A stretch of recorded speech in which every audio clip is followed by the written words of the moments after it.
বৃহস্পতিবার সকাল 10:30টার দিকে চট্টগ্রাম মহানগরীর পতেঙ্গা থানাধীন জহুরুল হক ঘাটির বাংলাদেশ বিমান বাহিনীর YAK-130 রাশিয়ান একটি প্রশিক্ষণ বিমানের পেছনের অংশে আগুন জ্বলতে দেখা যায়। এ সময় ভেতরে থাকা 2 জন পাইলটকে প্যারাশুট যোগে বিমান বিধ্বস্ত হবার ঠিক আগ মুহূর্তে নামতে দেখা যায়। তবে যুদ্ধবিমান বিধ্বস্তের ঘটনায় স্কোয়াড্রন লিডার আসিম জাওয়াদকে গুরুতর আহত অবস্থায় বিএনএস পতেঙ্গা হাসপাতালে নিয়ে গেলে দুপুর 12:30টার দিকে তিনি চিকিৎসাধীন অবস্থায় মারা যান। বিষয়টি নিশ্চিত করেছেন সিএমপি বন্দর জোনের উপ পুলিশ কমিশনার শাকিলা সুলতানা।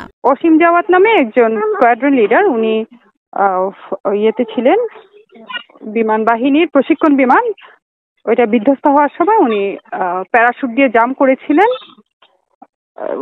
কিন্তু পরবর্তীতে ওনাকে প্রাথমিকভাবে ক্লিনিক্যালি ডেড এবং পরবর্তীতে চূড়ান্তভাবে মৃত ঘোষণা করা হয়েছে। অন্য যেজন ছিলেন তিনি সুস্থ আছেন, সম্পূর্ণ ভালো আছেন। জানা যায় বিমানে 2 জন পাইলট ছিলেন, যাদের মধ্যে উইং কমান্ডার সোহান, যিনি আহত অবস্থায় জহুরুল হক ঘাটির মেডিকেল স্কোয়াডে চিকিৎসারত রয়েছেন। অপরজন স্কোয়াড্রন লিডার আসিম জাওয়াদ।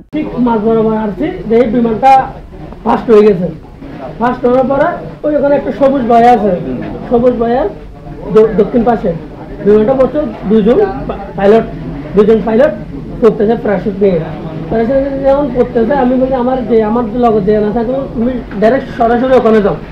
আমার বড় কিন্তু অথচ যাত্রীসহ আসছিল, সরাসরি ওখানে যাও, এদেরকে আমরা উদ্ধার করছি। উনি একজন উদ্ধার করছে, আমি একজন উদ্ধার করছি।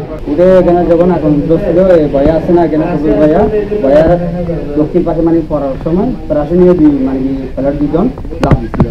লাভ দেওয়া প্যারাশুট যখন জ্বলে গেছিল, ওরা কি উপরে থাকতে পারে না, পানির মতো পড়ে গেছে। একজন সিট ছাড়া পড়ছে, উনি জীবিত ছিল, যে সিট ছিল উনি পানির ভিতরে ডুবে গেছিল। জহুরুল হক ঘাটির বাংলাদেশ বিমান বাহিনীর ওই প্রশিক্ষণ বিমান যান্ত্রিক ত্রুটির কারণে বিধ্বস্ত হয়। যান্ত্রিক ত্রুটির কারণে বিমানটি বিধ্বস্ত হলে চট্টগ্রাম বোট ক্লাবের কাছে 11 নম্বর ঘাটের নতুন পতেঙ্গা টার্মিনালের অপর পাশে কর্ণফুলী থানাধীন HM স্টিল মিল প্রান্তে কর্ণফুলী নদীতে তলিয়ে যায়। ডেস্ক রিপোর্ট, প্রতিদিনের বাংলাদেশ।